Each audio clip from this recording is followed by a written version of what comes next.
story would be remembered for a very long time. A hero waiting for his moment. His name was Muhammad Abdullah Hassan.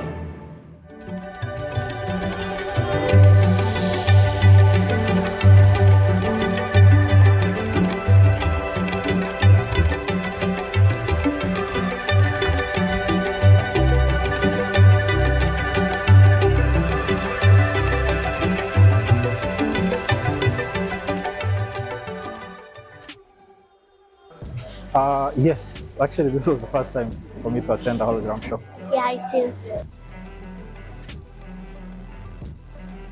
Yeah, this is actually my very first experience to watch a hologram, and it's very exciting. Yeah. It was nice, more of like 3D, it's slightly more advanced. It was good. I enjoyed it. And I liked the way that the thing was like bright and colorful. I'd say it's interesting. Just seeing, I'd watched old films, but just seeing the 3D effects, it felt very real. The voices sounded very like the cough sounded like it was in the room. So very nice experience. Yeah. No. So growing up, I used to hear stories about him, especially from my father's side, how he used to be a warrior, how he used to fight, his fighting techniques, and so on and so forth. Yeah. First time. Yes. Had a mention of Abdullah, maybe as we're planning the Somali cultural event, though I'd not heard his story very well. So this is the first time I've gotten to hear about his story. Like I also didn't know he passed on from influenza. So today is when I've gotten a proper credible story about Abdullah, yes.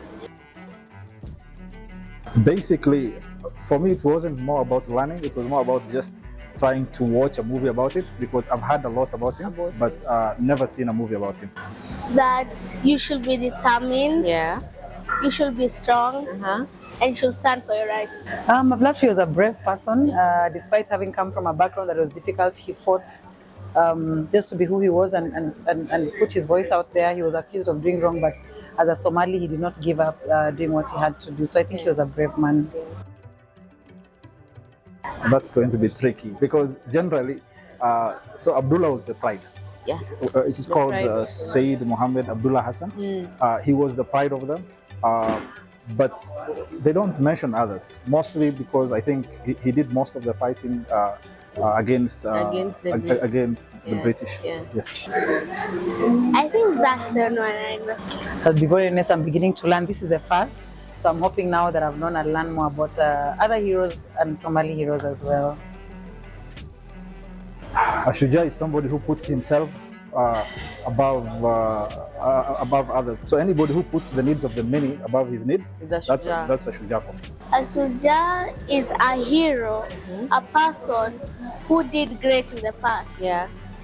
And we should, like, a shujaa is like a good person who did good deeds and values. Yeah.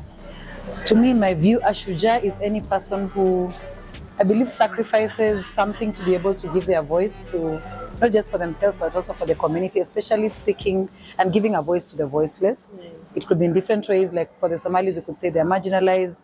Someone like Wangari Maathai spoke about conserving the environment, and it wasn't easy. She had to go through against resistance. So for me, a shujaa is someone who goes against all odds to make sure they give their voice to make a change in society. Yeah. Yeah. And quite a number, the late Jomo Kenyatta, the Gilbert Kagia, those who initially fought for our independence. And people even like Wangari Maathai look at her as a hero because they fought for conservation of our environment. Yes. Sub-Saharan Africa, dark skinners, we are like about 1 billion people, and we don't know anything about our history. We don't know anything about us. So if for us we used to do Mekatilili and so on, back before CBC started, I believe the CBC guys right now might not have a lot of guys to look up to. Yeah. And then their children will be even worse. Yes. So like making stories, we are on the digital era. Yes. Let's make more stories about heroes, and we can share it with the kids. Create awareness. Yeah, it is. It is. Yeah. Actually, we need to tell African stories the more. We realize we don't know so much and we are losing history. We used to do storytelling, and because now we are more civil, we are on our phones, we still can tell stories and transfer them in the digital platform like you've done. You've given us a very good opportunity to be able to know the story. We don't have the mzee here, but yet we have had the story. And the other day we heard from the ambassador, the Somali community always passed down culture like many others through storytelling. So I believe it's very important. And thank you to Shujaa for making us read a story in a different way, watch, get the full visuals and a good experience.